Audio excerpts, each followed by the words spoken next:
Welcome to another episode of Draft Season. It's presented by Moody's. Moody's is a proud partner of the New York Giants. Decode risk, unlock opportunity. Learn more at moodys.com. Welcome to Draft Season, everybody. I am John Schmeelk, as always, joined by my partner in crime, Tony Pauline from Sportskeeda. Tony, good to talk to you, man. Not a weekend of college football full of, huge rivalry games or top 10 No. teams facing each other, but we did have some pretty good ball games. Yeah, we did. I mean, the whole realignment of college football has kind of thrown things into the first couple of weeks linger on more than they should. We did have a few good games, and we will have more moving forward. I mean, starting this coming week. Yeah, so let's start with, I think, probably the game of the week in terms of competitiveness and two teams that are pretty good, and that's LSU and South Carolina. I want to start there Yeah. here, Tony. Your thoughts on that game and what you saw from those two SEC teams? Well, it was a wild game. I mean, South Carolina dominated the early part of the game. LSU came back, and then South Carolina looked like it would pull it out, and LSU wins in the last moment. So that was a very entertaining game to watch all 4 hours of it because the game didn't end until after 4 o'clock in the afternoon. I mean, a couple of things. It's tough to talk about the defense considering the final score was 36-33 or something like that. I think off the top, what stood out to me about that game was how ineffective and how poor Will Campbell, the left tackle of LSU, looked. I mean, he looked like he was on roller skates. And it's something that I noticed about Will Campbell going back to when I did my film work on LSU over the summer. He doesn't play with that killer instinct. Last week I heaped praise on Kelvin Banks, the left tackle from Texas. Will Campbell was getting beat left and right, and when he is engaged in the block, he just doesn't really seem to work to bury the opponent into the ground. That's something to keep an eye on. On my rankings, I have Kelvin Banks slightly below Will Campbell. But Campbell, it wasn't that just wasn't impressive. He was bad on Saturday against a South Carolina team that doesn't have great pass rushers. Kyle Kennard, the transfer, had an outstanding game, but most scouts grade him as a undrafted free agent, not even a priority free agent. Maybe that changes moving forward if Kennard is able to string more games like this together, especially against top tackles. He also has to test well. TJ Sanders, the interior defensive lineman of South Carolina, had his moments. He's a guy who, if you watched the Georgia game last year, he was a one-man show. He takes over the games. He's quick. He's explosive. He's strong. He's just got to do it on a more consistent basis. But Sanders, the interior defensive tackle from South Carolina, is a guy that's got day two potential if he enters the draft. But keep an eye on Will Campbell. I mean, he's not played all that well this year. He was not good against South Carolina. And I think, like most people, I mean, I figure he's going to be a top 10 pick. Yeah, when I watched his tape from last year over the summer, he looked like he sure as heck looked like a top 10 pick to me. Yeah. So we'll see if he can kind of clean things up as the year goes along. Two guys I want to ask you about, Tony, from that game. A player that we talked about, I think at this time last year, was Raheem Sanders, the South Carolina running back, and then he Yeah. kind of fell off the grid a little bit. Bigger Yeah. guy, he's listed at 230 pounds. And last year, you're reporting you had him fluctuate upwards of like 250, I think, right at some Right. point during the year. But he's come off to a strong start this year. 19 carries, 143 yards, 2 touchdowns versus LSU. Does he have a chance of reasserting himself into this running back mix this year? If he continues to play the way he played against LSU, absolutely. I mean, it looks like the change of scenery has really done Raheem Sanders real good. Yeah, he's a bigger guy. He's not an exterior runner. He's got good short area quickness. I mean, if he keeps playing like this, could he be a early day 3 pick a la Brandon Allen of Wisconsin who went with the Jets? Absolutely. Good for Raheem Sanders. I mean, there's problems with that Arkansas program, as we've seen. And the change of scenery has done him well. And he was dominant against LSU. He had a terrific game. But again, you're looking at more of as a one-dimensional, between the tackles downhill ball carrier. What do you think of Nussmeier? And we haven't seen him for that many games. We know end of last year he flashed, and now he did well at the first couple games this year. Your thoughts on him? He's a little bit of like a kind of like a very relaxed gunslinger type feel to me watching him. Solid, not spectacular. Fourth year junior. Let's see how he does this year. I don't see any big rises up draft boards. If he's right now draftable, it's probably in the late part. You want to see a bigger body of work. I mean, had Yeah. to sit behind Jaden Daniels the prior 2 years. A guy to watch. I'm not doing black backflips over him. I'm not putting him, within the top 10 of my quarterbacks just yet.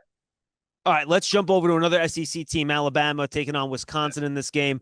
Jalen Milroe continues to flash, Tony. I went back and I watched some of the key plays from his first couple weeks. You know, you see the flash plays, the consistency of the pocket passing, probably not quite there yet. But I know you like what you see. And by the way, we are going to have Tony's top fives, top tens in all the offensive positions today. And Jalen Milroe will make an appearance there. But you want to talk about him and the Wisconsin quarterback, Tyler Van Dyke. Yeah, I think you saw what in that game against Wisconsin, what can be frustrating about Jalen Milroe and just the utter incredible potential that he has. Early on, struggling moving that Alabama offense off of a bad game against South Florida the prior week, which seems to have the Alabama's number, although he was able to get it going later on. And then towards the end of the first half, he picked it up. He had that beautiful 31-yard touchdown pass on 3rd and 7 late in the second quarter, where he basically just placed it over in the receiver's hands over the defender. It was a magnificent throw, which Jalen Milroe has shown, the ability to do. Then he runs, he takes an end around and he runs it into the end zone. So, I think you use the word consistency, and that is what it is with Jalen Milroe. The guy has incredible upside. You saw, I thought he started to really put it together and put the pedal to the metal in that Wisconsin game from the late part of the second quarter through the second half. Let's see what happens moving forward. Every week, watch out. He's gonna meteor up draft boards because he has all the physical skills. It is just the consistency passing the ball and moving the offense and the consistency with the pass placement, especially downfield sometimes, because some of his downfield passes can be way off, that are the question marks with Milroe. And then how about the two players from Wisconsin you want to talk about? Van Dyke and his receiver, Will Pauling. Well, I mean, Van Dyke, it's just sad what happened to him. He was playing well, playing reasonably well for Wisconsin, and then on a seemingly innocent play, tears an ACL. His season's done. So, I mean, here's the guy, going back to when he was early days of Miami, everybody was all excited about him being a NFL prospect. It was basically, he played very, uninspired football at Miami, goes to Wisconsin, seems to get in the groove, seems to have something good going. Now he's got a torn ACL. It'll be interesting to see, does he go back to Wisconsin? Does the NCAA allow him to go back to Wisconsin? Will Pauling, the junior receiver from Wisconsin, big play receiver, but he's also a reliable receiver. Goes about 6'1", 200 plus pounds. He's got decent speed. Only a junior, somebody to keep an eye on. No question. I think Van Dyke was 5 of 5 in that game before that injury. So Right. just bad news for the quarterback there. Hate to see it. Another group of fans that have hated to see everything that's gone on earlier in the year, Tony, is fans that follow the Florida State Seminoles. What is going on? Yeah, and I mean, it's just bad. I mean, granted, they were undefeated last year with Jordan Travis, and you expected big things this year, and no one's producing there. It's not just the quarterback. Ukulele has not been good.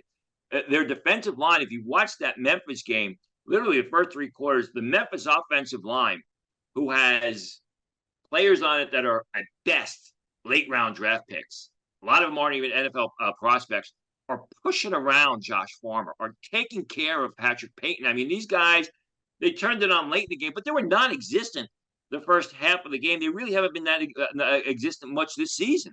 So it's interesting with Florida State. Roy Dale Williams has had his moments, but not only from a team perspective, but whether it's Patrick Payton, whether it's Josh Farmer, whether it's Maurice Smith, the offensive center, who a lot of people like, or DJ Ukulele, who showed signs of life last year at Oregon State.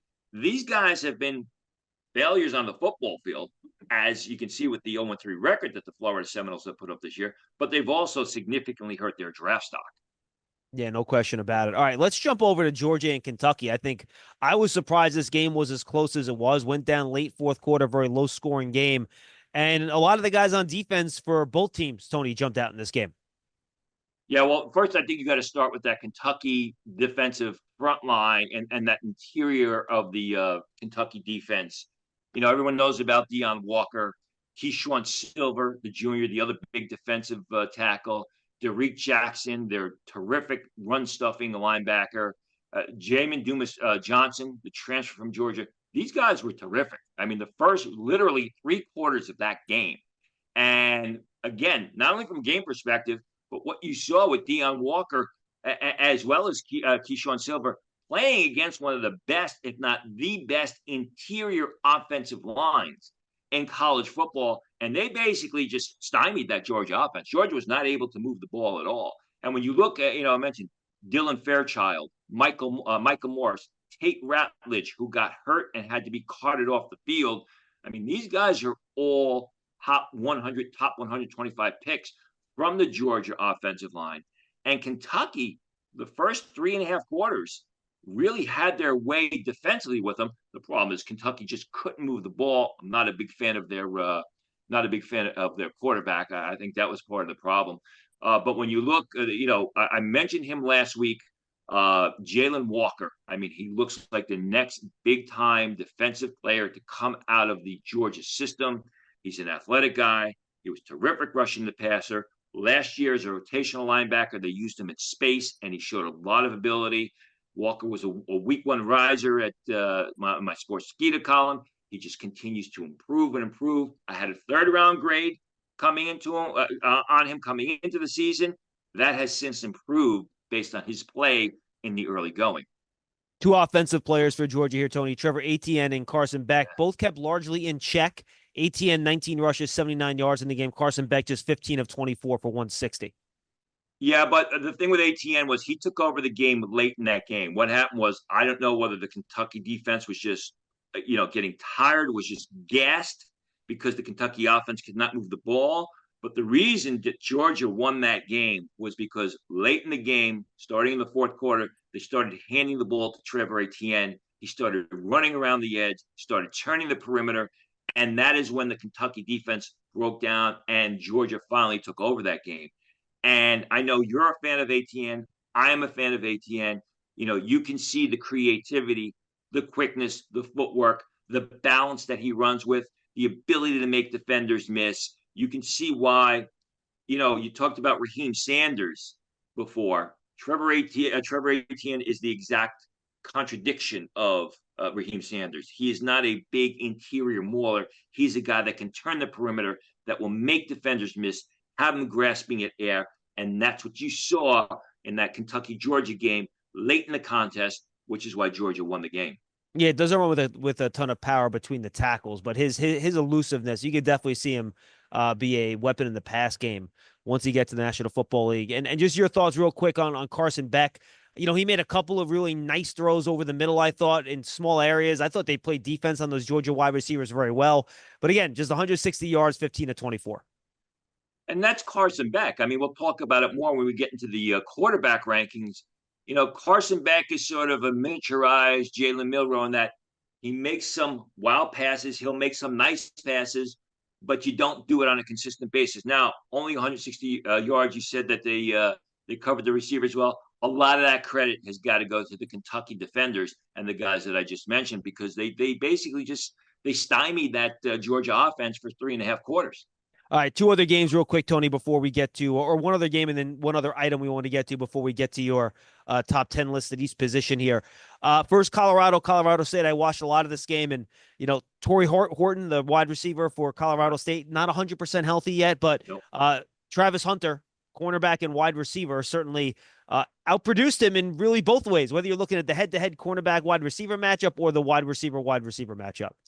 Yeah, I was hoping to see Torrey Hunter go head-to-head with Travis Hunter. He's injured.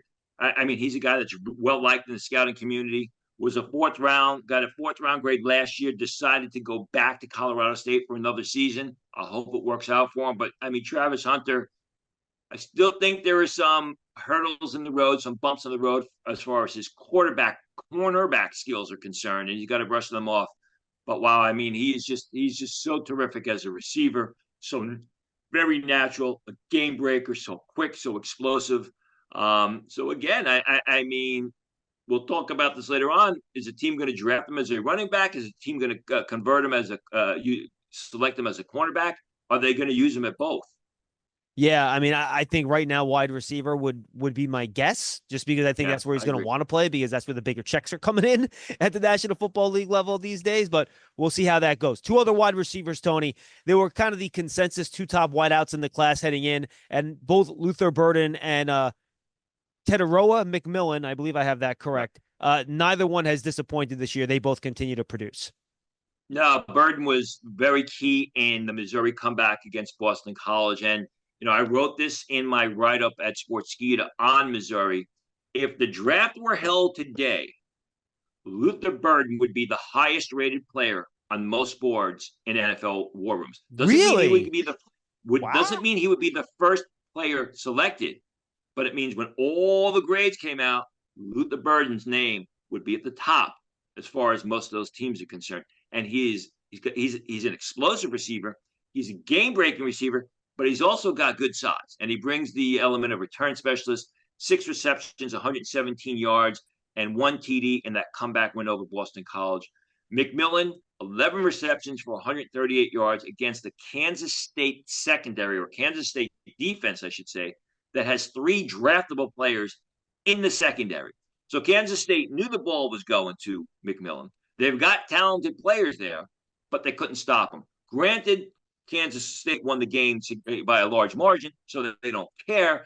But still, I mean, McMillan. I said this, a couple of weeks ago. He reminds me of Calvin Johnson minus the 4.37 speed. He is so natural. He's so fluid. I mean, the quarterback is going to target him. The pass is going to him, yet you can't stop him. And the fundamentals which he catches the ball with, the eye hand coordination, there's so much to love about this guy. It'll be interesting to see how fast or how well he tests in the lead up. I could see like a 42-inch vertical jump, an 11-inch broad jump, and then a 4.5 140. We'll see what happens. And you're right. What jumps out at me, Tony, is how naturally he catches the ball with his hands. Yeah. He reaches out there and just grabs it out of the air. And I love the fact that the two top wide receivers, Tony, they're so different. One Yeah. guy is the tall, lanky outside guy. Burden's more of your, physical run after catch, explosive guy. I think it'll be a real good conversation about which one of those guys go number one when we get to the spring, and how it's going to be a lot of, what style do you want? What style you're looking for? And I think that'll be a fun thing to break down. Absolutely. And again, I think we saw it last year with the wide receiver from Texas. He runs a 4.19. Everybody's in love with him, but there were better natural pass catchers than him in the draft. And I think that is going to be the story with McMillan in the lead up to the draft. Not the fastest guy in the world, not a downfield threat, but a Drake London times two type of receiver that's got size, that is fluid, that just catches everything in sight. Draft season is presented by Moody's. Moody's is a proud partner of the New York Giants, uniting the brightest minds to turn today's risks into tomorrow's opportunities. Learn more at Moody's.com. All right. So for this week and next week, we're going to split Tony's top 10 list into two groups here. We're going to do offense this week. We'll do defense. I think we're going to do it next week, folks. The Giants have a Thursday game, so I'm not sure we're going to have time to get that thing up. So we might wait until the following Monday or Tuesday. I'll figure that out with Tony over the course of this week, how we're going to handle next week with the Giants playing on Thursday.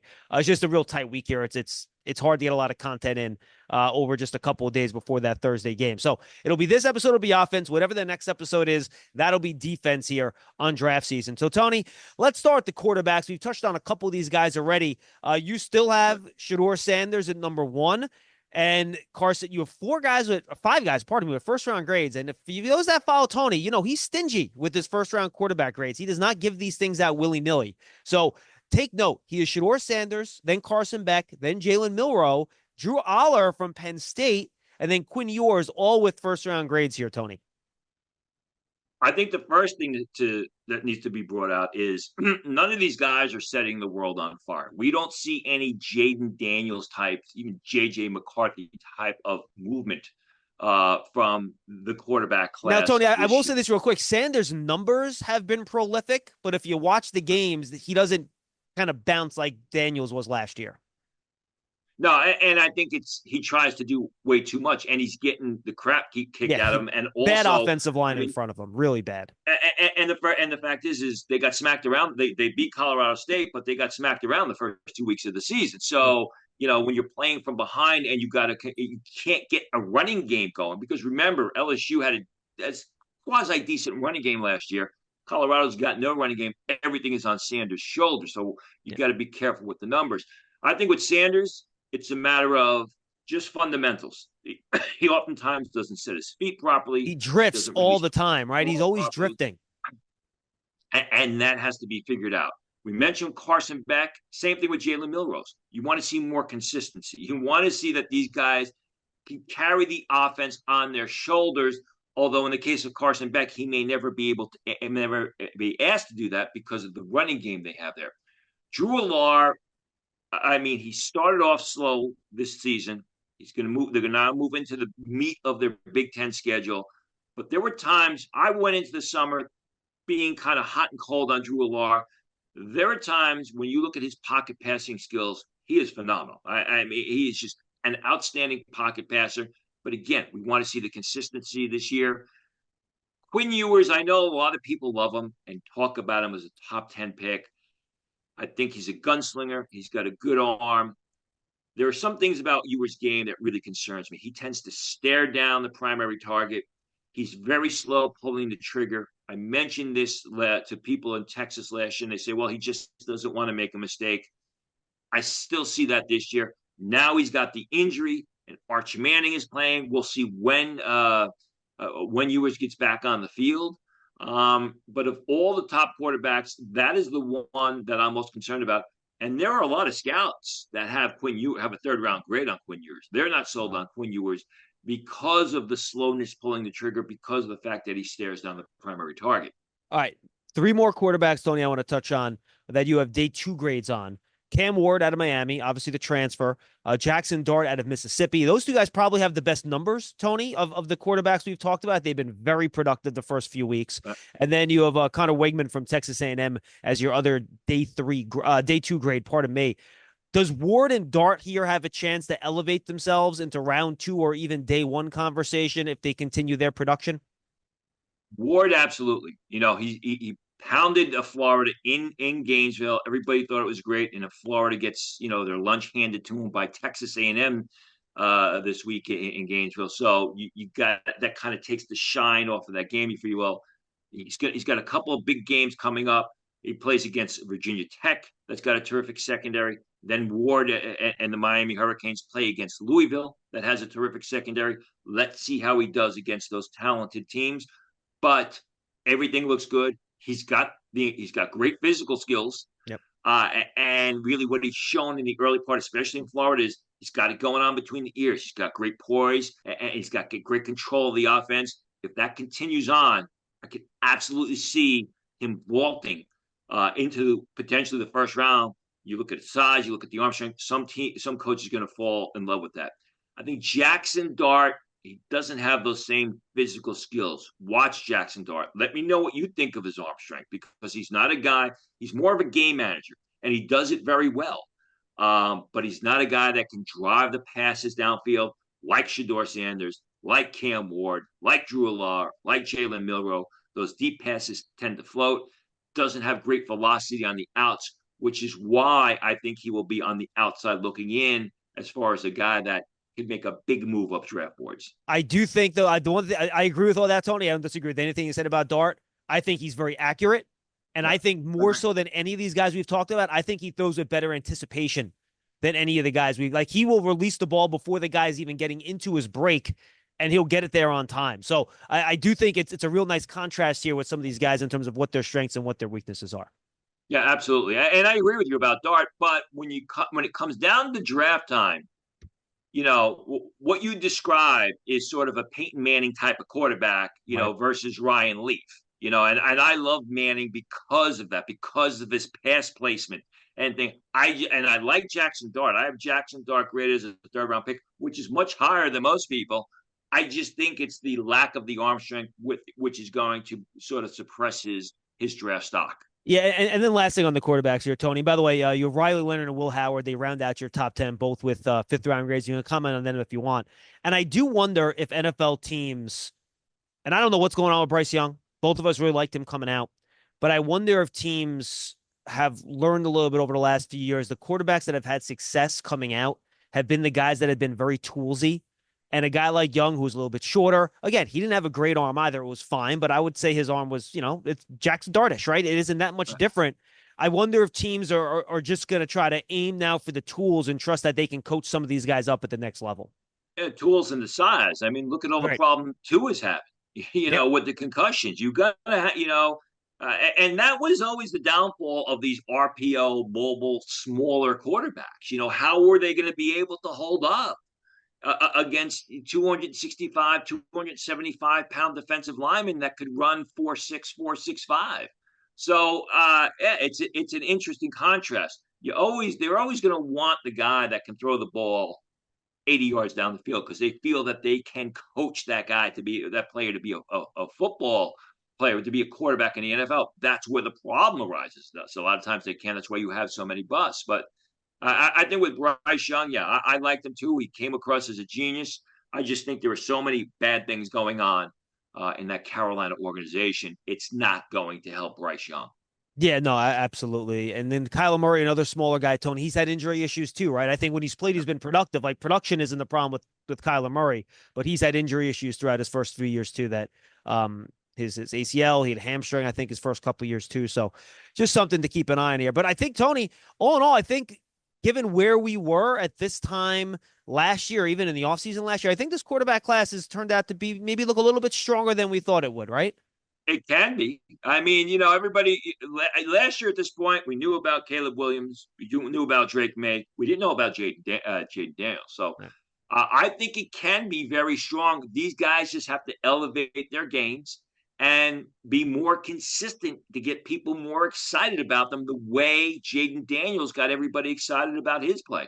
Yeah, I feel like Cam Ward has the best chance to be this year's Jaden Daniels, right? The older player. He's transferred to a couple different schools. We've seen the talent, but he hasn't put it together yet. I think he's the guy that I think Tony has the best chance of elevating himself. And maybe Jalen Milroe, obviously, he's a little bit different, younger player. He's been at Alabama. People know him well. But he's another guy that has those physical tools that if it clicks, I think those are the two guys that have the best chance to be risers here on the board as we go along during the year. No doubt about it. I'm a Milroe fan, so I'm partial to him. But what Cam Ward has shown in the early part of the season, you got to be excited if you're an NFL talent evaluator and you're looking at quarterbacks. All right, let's jump over to the running back position. And there is no doubt, Tony, this is a much better running back class than what we had last year, where we were struggling to find guys to even get into the second round of last year's draft. You have a couple guys with first-round grades. You already talked about Trevor Etienne. We don't need to touch on him again. He's your second-ranked running back. Ashton Giante at Boise State has just been dynamite so far this year. He's been fantastic. So let's start with those two guys first. You mentioned Etienne, but why is Giante top your board here at the running back position out of Boise? Well, because he's doing more on a weekly basis. I mean, Trevor Etienne is a smaller, quick, elusive scat back, if you will. Although he's not shy running on the inside. Genty can run around the corner. Genty can pound that on the inside. He is a terrific receiver out of the backfield. I mean, he is just so multi-dimensional and multifaceted. And coming into the season, ATN was rated higher on my board than Genty. But you just look at what Genty's done, and you look at against, who he's done it against, after that week one win at Georgia Southern. And it's just the overall skill. You have third down specialists, you have rotational backs. Genty is the quote unquote feature runner, a term that has basically left the lingo as far as scouting is concerned. But Genty is the guy who can be a feature runner as an interior ball carrier on the outside, a pass catcher, not only out of the backfield, but they also line him up on the slot occasionally or on the flanks occasionally, and he does a good job. So it's just his overall game. And he's probably going to test very well. I mean, he's not going to be a 4.4 guy, but, he's going to be a low 4.4 guy, low 4.5s, high 4.4s, well built, and he's a terrific player. Yeah, I have not watched TV comment him. So it is Genty, not Giante. It's Genty. You're asking me to pronounce a name, the correct pronounce. Good luck with that, brother. I will have to. I will double check that. I'm glad to admit, folks, I have not watched the Boise State game yet this year, so I will double check on that pronunciation. I should know that. All right, you got two guys in the second round, Tony. Damian Martinez and Omarion Hampton. Tell the fans about them. Martinez again, if Cam Ward is not passing the ball at Miami with the Miami Hurricanes, he's going to hand it off to Damian Martinez, who transferred from Oregon State. And you look at Martinez, you look at the measurables. 6 foot, 241 pounds, a guy who's going to run in the mid to high 4.5s, and you think, oh, he's just an interior pounder. But you watch him play, and he plays fast. He's explosive.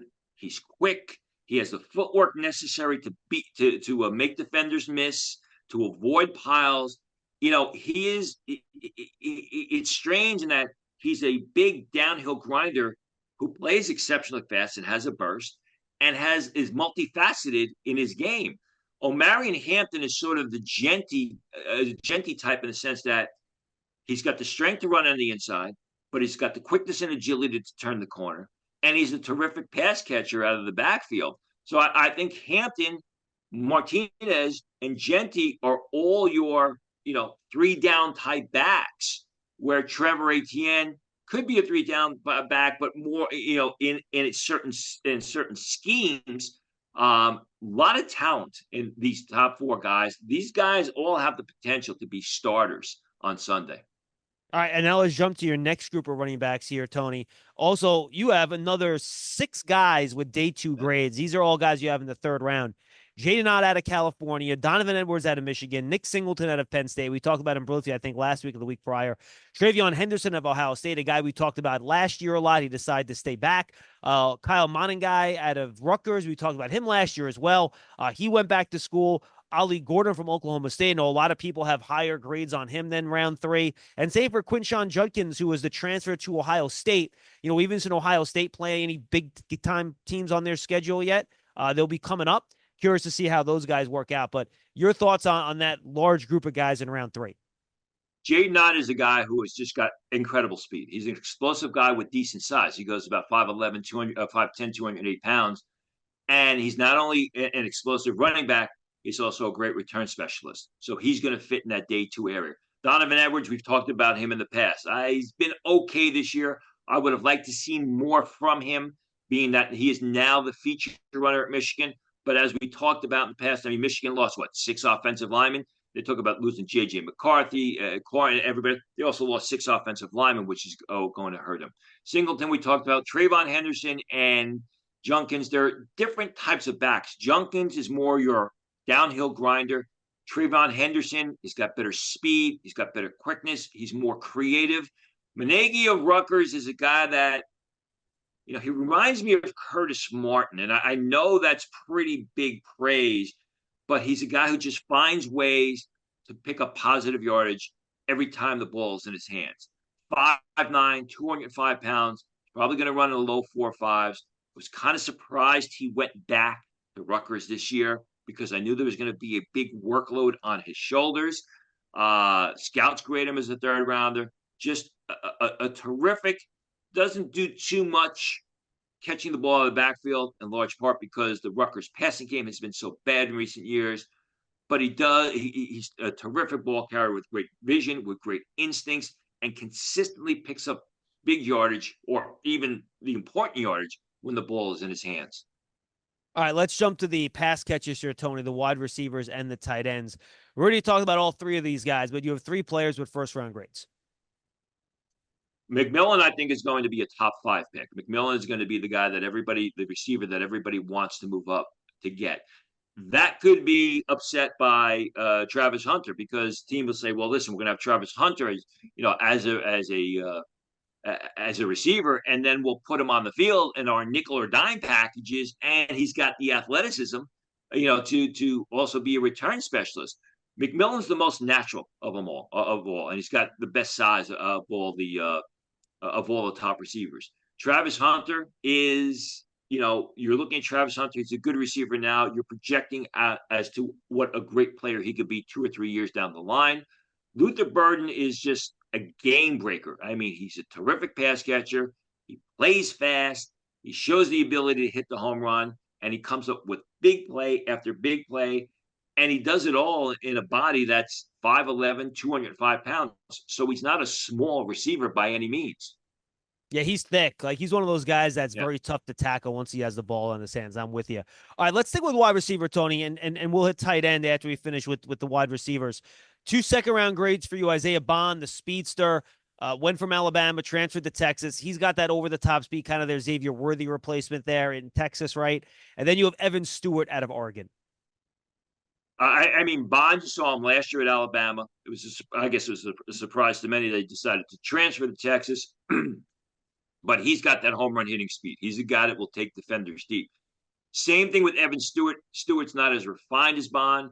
He right now, you could probably say he's a better athlete than he is a receiver. Transferred out of Texas A&M to Oregon. He's been a little bit slow out of the gate. Now you get into the meat of that Big Ten schedule. Let's see how he does. But he is a terrific athlete who's got game-breaking speed, who can make the big play, who really needs a lot of polish on his game. Yeah, and then I did miss Emeka Egbuka. He's your third receiver with a second-round grade. Someone, again, we talked a lot about last year. We thought could sneak into the back end of the first. If he's very productive, and now he's going to get overshadowed all year by Jeremiah Smith, Tony, the freshman at Ohio State, who's been unbelievable as a true freshman. But do you think Egbuka could still kind of stick out here and try to sneak back into the back end of the first round? I think he's going to be very tough. And last year he was overshadowed by Marvin Harrison. The prior 2 years he was overshadowed by Marvin Harrison, right? He's got good, decent size speed number, 6'1", 203 pounds, 4.49 speed, fast, but not a true vertical threat. He's a nice complementary receiver. And I think for any guy like that, it's going to be very difficult for him to be a top 32 pick. I think it could be difficult for him to be a top 40 pick. All right, so I got, let's see, I think 9 guys with either round 3 or 3-4 grades on them for you. I'll list them real quick. You don't have to hit all of them, Tony. You can just talk about any guys you feel like are worth mentioning.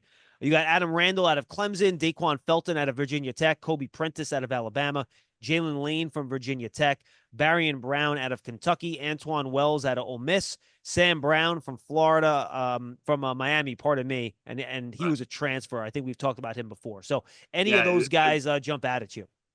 Brown is the guy to keep an eye on. I have right now a late third, early fourth round grade on him. Transfer from Houston, terrific size, speed, 6'2", 198 pounds, 4.45. Has made some nice plays in the early going for Miami. Let's see if he's able to build a rapport with Cam Ward. I could see him making a big jump up draft boards.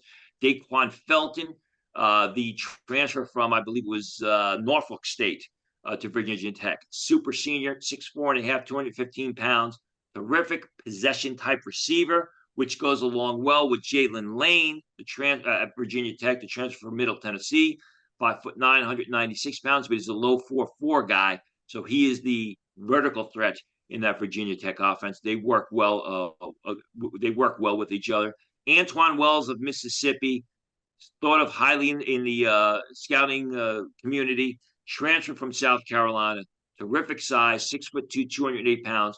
Was a real good pass catcher at South Carolina before going down early in the 2023 season.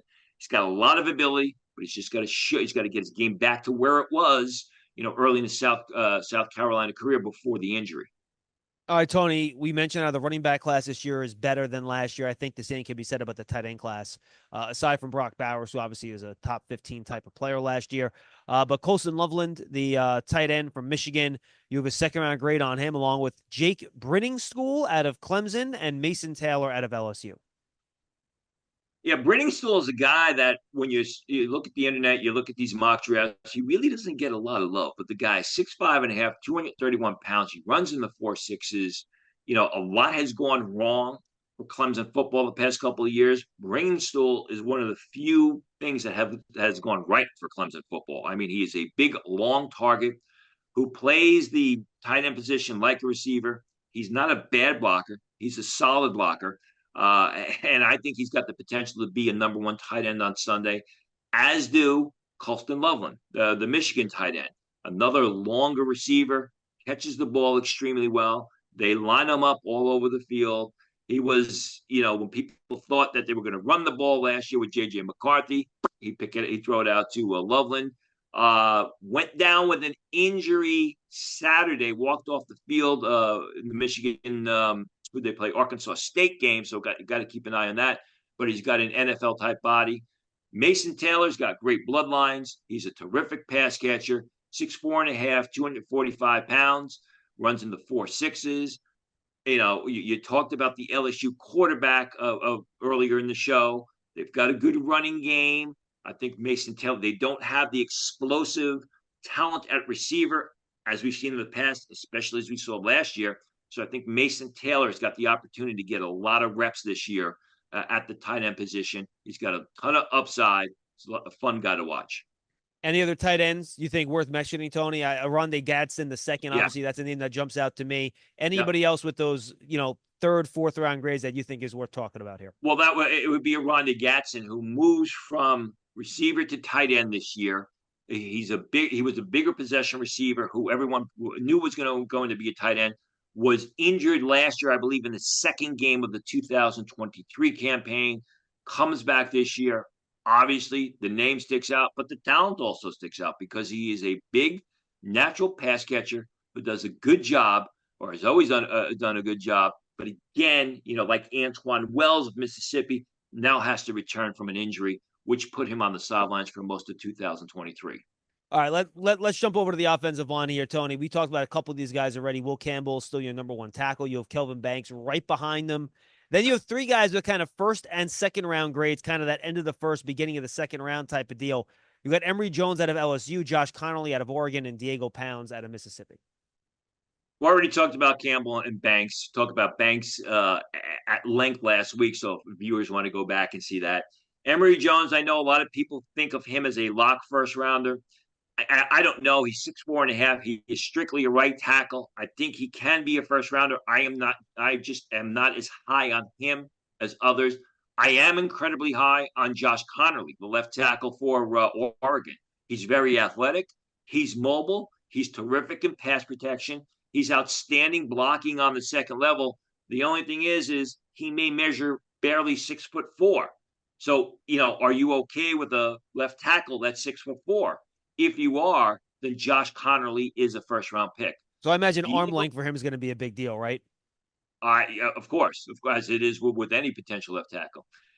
Diego Pounds protected the blind side of Drake May last year at North Carolina, and his film just blew me away. I watched it, and I was like, who is this guy? He transferred to Mississippi this year, so now he's protecting the blind side of Jackson Dart. He's a bigger guy. He's got a thick NFL build. He blocks with terrific fundamentals. I think with Diego Pounds, and we'll find out in the SEC, does he have the mobility? Does he have the footwork to stay at left tackle? Or is he going to be a right tackle on Sunday? But the fact is, Diego Pounds, who's now at Mississippi, is an absolute NFL prospect at the tackle position. And then the next four guys on your list, Tony, are all tackles as well, all with second round, or two of them with second round grades. Josh Simmons from Ohio State, Blake Miller from Clemson. Then your next two players, Ariante Ursary from Minnesota. That's probably not even close to being correct. And then Jonah Savanea out of Arizona. All tackles. Yeah. Simmons, I thought, played much better than people gave him credit for at Ohio State. This is a big year for him. We've seen a lot of good offensive tackles come out of Ohio State. A good pass blocking left tackle who shows terrific footwork off the edge. Blake Miller has been up and down at Clemson, but he's a big guy. He's got an NFL body. He's strong, shows some ability on the second level. Ursay of Minnesota, 6'6", 335 pounds, moves exceptionally well, just needs to polish his game, but he's got a lot of upside. The Arizona tackle, Jonah Savanea, big, strong right tackle prospect. Dominates opponents at the line of scrimmage, drives them off the line of scrimmage. Not bad in pass protection, but he's a strong side blocker. Depending on what South think of Connerly, Tony, you don't have a guard or center show up until round 3 on your rankings here. Tell me about the interior group.